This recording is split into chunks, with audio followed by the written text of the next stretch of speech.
යාළුවනේ අද මම විලි වොන්ක එක්ක එයාගේ චාර්ලි ඇන්ඩ් ද චොක්ලට් ෆැක්ටරිය බලන්න යන්නේ. මරු එහෙනම් අපි යම් මචන්. අයියෝ මම වැටුණා නේද? අඩෝ සොරි මචන්. මට කියන්න බැරි වුණා. මේක තමයි මෝඩයන්ට නොපෙනෙන චොකෝ පොකුණ. මේක ගොඩක් රසයි. මේවා හදන්නේ මම වසර 10ක පළපුරුද්දෙක්.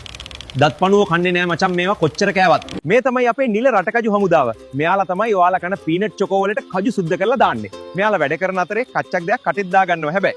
මචන් විලි අපි දැන් කොහෙටද මේ යන්නේ? හෝ අපි දැන් යන්නේ චොක්ලට් වලින් හදන පෙබල්ස් කන්න. හෝ අර තියෙන්නේ පෙබල්ස් කන්ද. ඒ කන්ද මුදුනෙන් තමයි පෙබල්ස් හැදිලා පල්ලෙහාට වැටෙන්නේ. ඊට පස්සේ අපේ නිල හමුදාව ඒවා පැකට් කරනවා. ඒයි මචං ඕවා කන්න එපා. ඕවා ලස්සනයි වගේ පෙන්වන්නට විස චොක්ලට් මල් జాතියක්. ගොඩක් කෑවොත් ඇඟම වෙහෙසටපත් වෙනවා. මචං මට වෙරි වගේ. ඒක තමයි මම ඔබට කිව්වේ අර මල් කන්න එපා කියලා. ඔබ දැන් පුපුරණ්ඩයි යන්නේ. මචං මොන හරි කරපන්කො මේකට. මෙන්න ඕකට බෙහෙත. මේ ටික බීපු සැනින් බඩ යනවා බලන් ඉද්දින් මචං.